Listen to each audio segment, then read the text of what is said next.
कभी सोचा है एक चिप जो सिर्फ गेमिंग के लिए बनी थी आज दुनिया के सबसे बड़े आर्टिफिशियल इंटेलिजेंस के सिस्टम का एक मेन हिस्सा बन चुकी है। हर AI model, ChatGPT, Gemini, Claude, Tesla, जितने भी तुम्हारे दिमाग में आते हैं उन सब के अंदर एक ही हार्ट बीट चलती है, एनवीडिया। लेकिन दुनिया जिसे इनोवेशन के रूप में देखती है उसके पीछे एक कहानी है, कंट्रोल, मोनोपोली और पावर की। मैं तुम्हें इस वीडियो में वो बातें बताऊंगा जो तुम्हें YouTube पर किसी भी डॉक्यूमेंट्री में ऐसी बातें नहीं पता चलेंगी। मैं तुम्हें रिपीटेड वाले कंटेंट नहीं दूंगा। मैंने 200 से 250 वेबसाइट की रिसर्च की है, उनके बारे में जानकारी निकाली है, YouTube वीडियोस से सारी जानकारी निकाली है, कई सारे रिसर्च पेपर पढ़े हैं, तब जाके मैं ये वीडियो बना रहा हूँ तुम्हारे लिए। एंड तक देखना, एनवीडिया के बारे में हर एक चीज़ तुम आज अच्छे से जान जाओगे। तो ये कहानी शुरू होती है 1993 से, एक छोटे से डिनर टेबल पर, जहां 3 इंजीनियर्स ने मिलकर डिसाइड किया था कि वो कंप्यूटर्स को देखना सिखाएंगे। जेनसेन हुआंग, क्रिस और कर्टिस, ये 3 लोग थे और इन तीनों के पास एक आइडिया था और सिर्फ $40,000 का कैपिटल था। सेंटा क्लेरा के एक रेंटेड ऑफिस में उन्होंने बनाई एक चिप, NV1। कंपनी का सपना था 3D ग्राफिक को आम लोगों तक एक्सेसिबल बनाना, लेकिन NV1 फेल हो गई बैडली। ज्यादातर लोग यहीं तक जानते हैं, लेकिन असली कहानी वो शुरू हुई फेल होने के बाद। जेनसेन हुआंग ने एक सीक्रेट नोटबुक रखी थी, दे विल शो इंटेलिजेंस, और वही था एनवीडिया का पहला हिडन टर्निंग पॉइंट। पब्लिक को लग रहा था एनवीडिया ग्राफिक चिप बना रहा है, लेकिन अंदर अंदर कंपनी एक और गेम खेल रही थी, एक ऐसे हार्डवेयर का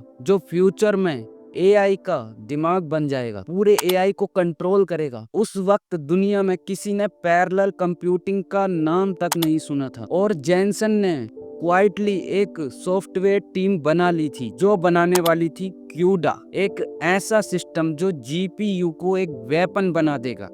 2006 में जब क्यूडा लॉन्च हुआ, प्रेस रिलीज में उसे डेवलपर टूल कहा गया था, लेकिन अंदर अंदर ये एक लॉक इन सिस्टम बन गया था, जहां एक बार डेवलपर घुस जाए तो फिर वो उस सिस्टम से बाहर नहीं निकल सकता, क्योंकि क्यूडा सिर्फ एनवीडिया की चिप्स पर ही चलता था।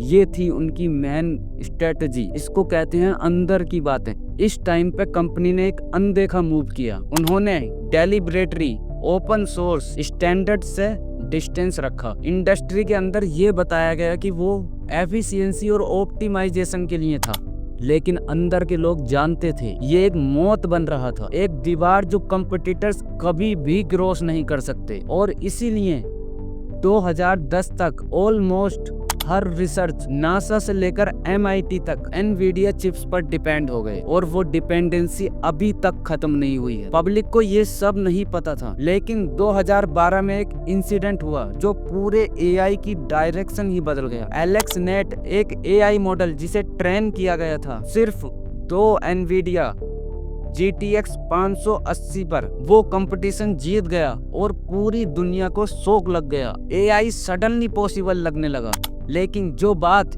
पब्लिक डॉक्यूमेंट में नहीं लिखी गई थी वो ये थी, एलेक्सनेट के रिसर्चर्स को डायरेक्ट हार्डवेयर डिस्काउंट एनवीडिया ने दिया था और क्यूडा लाइब्रेरी का कस्टम बिल्ड भी उनके लिए बनाया था। ये एनवीडिया का पहला शैडो कोलैबोरेशन था एआई रिसर्च कम्युनिटी के अंदर।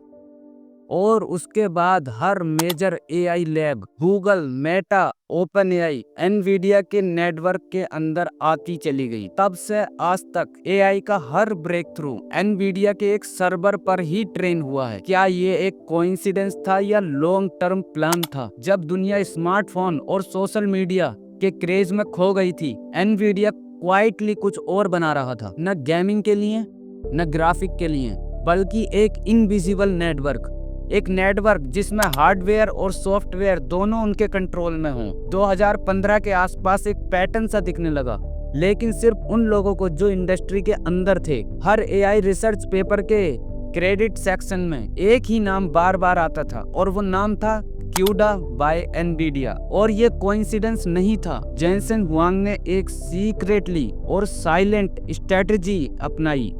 जिसे कहते हैं लॉक्ड एंड स्केल। पब्लिक को मिलता फ्री एसडीके, पर रियल ऑप्टिमाइजेशन उन लोगों को मिलती जो एनवीडिया के इंटरनल प्रोग्राम में रजिस्टर करते थे। उनको मिलता था अर्ली एक्सेस, बेटा ड्राइवर्स और एक्सक्लूसिव कंप्यूट ग्रांट्स। इस सिस्टम ने एकेडमिया और कॉर्पोरेट्स दोनों को हुक कर लिया था एक इनविजिबल चैन से। आपको लगता है ओपन एआई ने अपना first GPT model independently train किया है? नहीं, वो मॉडल ट्रेन हुआ था एनवीडिया के DGX सिस्टम पर, उन्हीं क्लस्टर पर जो एनवीडिया खुद बनाता है और मेंटेन करता है। पब्लिक वर्जन ऑफ क्यूडा अलग होता है, पर रिसर्च लैब को मिलता है एक स्पेशल बिल्ड, ऑप्टिमाइज और ट्रैक्ड। उनके लॉग्स एनवीडिया पर रेप्लिकेट होते हैं।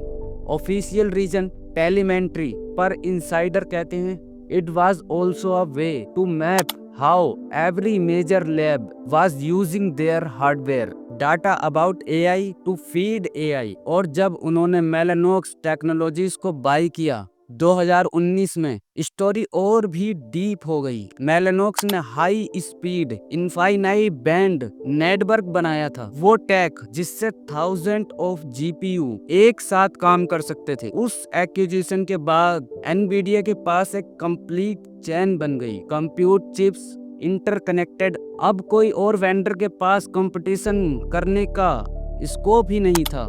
इसको एक्सपर्ट ने कहा वर्टिकल सॉवरेनिटी, मतलब एक कंपनी जो पूरी डिजिटल फूड चेन कंट्रोल करती है। 2020 के बाद एनवीडिया ने और भी सब्टल मूव्स लिए। क्यूमुलस नेटवर्क एक्वायर किया ताकि वो लाइनेक्स बेस्ड नेटवर्क ओएस को अपने हार्डवेयर के साथ ब्लेंड कर सकें। फिर रन एआई लिया, एक प्लेटफॉर्म जो जीपीयू रिसोर्सेस को डायनेमिकली एलोकेट करता है।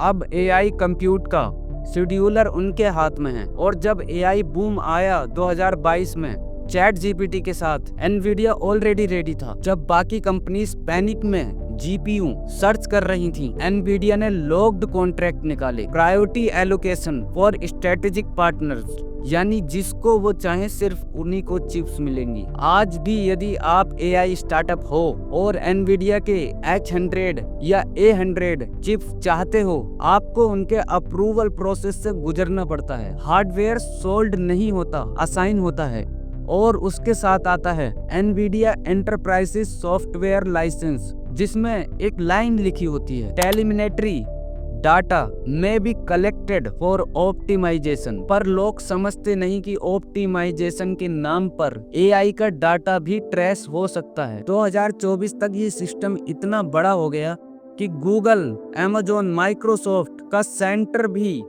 एनवीडिया कंट्रोल कर रहा था। यही रीजन है कि यूएस डिपार्टमेंट ऑफ जस्टिस ने 2024 में उन पे सबपोइना भेजा, एंटी कॉम्पिटिटिव बिहेवियर के चक्कर से। लेकिन पब्लिक प्रेस रिलीज में सिर्फ रूटीन इंक्वायरी लिखा गया था।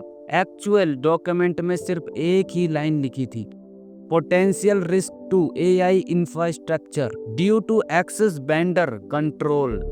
एनवीडिया ने कुछ भी डिनाई नहीं किया, उन्होंने सिर्फ इतना कहा, our goal is to accelerate the future. और फिर दुनिया ताली बजाती रही। The AI empire and the shadow war.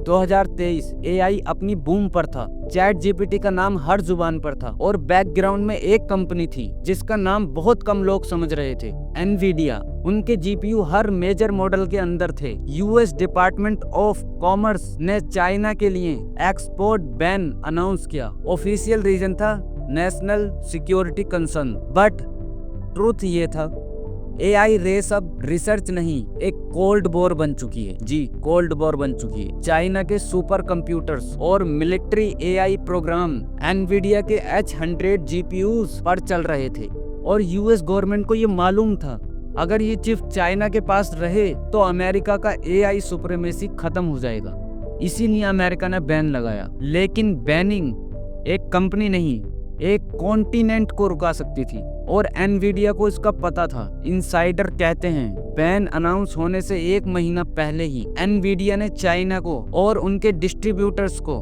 Bulk में ऑर्डर शिप कर दिए थे। अनऑफिशियली एस्टिमेटेड वैल्यू $5 बिलियन की। फिर बैन लगते ही उन्होंने एक नया प्रोडक्ट अनाउंस किया, A800 GPU, officially export compliant पर परफॉर्मेंस में almost same.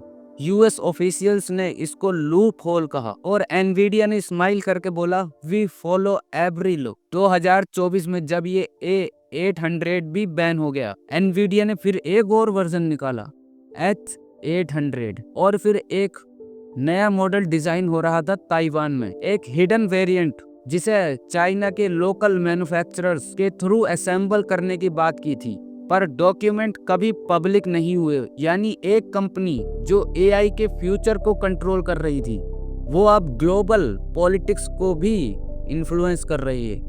The TSMC dependency. Nvidia अपने खुद के चिप्स बनाती नहीं, वो डिजाइन करती है। बनाता है TSMC, Taiwan semiconductor manufacturer company. अगर ताइवान और चाइना के बीच वॉर होती है, एनवीडिया का एंटायर प्रोडक्शन चेन कोलैप्स हो सकता है। यूएस इंटेलिजेंस रिपोर्ट्स के मुताबिक 2024 तक एनवीडिया का 95% एआई जीपीयूज TSMC के प्लांट से ही आ रहे थे।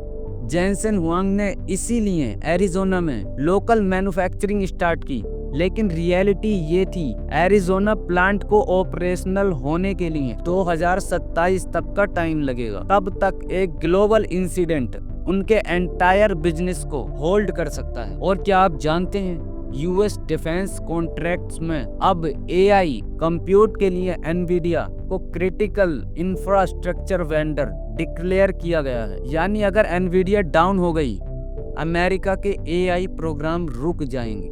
A company that started in a dinner now control the brain of superpowers, the silent power game। 2025 तक एनवीडिया का मार्केट कैप था 4.5 ट्रिलियन। एप्पल और सऊदी अरामको इनके बीच में एक नया एम्पायर, लेकिन उनके नंबर से कहीं ज्यादा टेरिफाइंग था उनके कनेक्शन का map. Government contracts, AI startup, military project सब एक ही इंफ्रास्ट्रक्चर पर डिपेंड हो गई। ये इंफ्रास्ट्रक्चर हार्डवेयर नहीं था, एक नर्वस सिस्टम था। और जब किसी नर्वस सिस्टम पर सिर्फ एक ही कंपनी का कंट्रोल हो, तो वो कंपनी एक कॉरपोरेशन नहीं रहती, वो बन जाती है a state with in a state. इस एआई एम्पायर का कोर सिर्फ चिप्स नहीं है, एक आइडियोलॉजी है, स्पीड और कंट्रोल। और इस कंट्रोल के अंदर हम सब का डाटा, हमारा एआई टूल्स, हमारे सर्वर्स क्वाइटली लिंक्ड हैं। शायद हम सब सोच रहे थे कि एआई दुनिया को बदल रहा है, पर असल में एक कंपनी ने दुनिया के सोचने का नजरिया ही बदल दिया। और जब एक चिप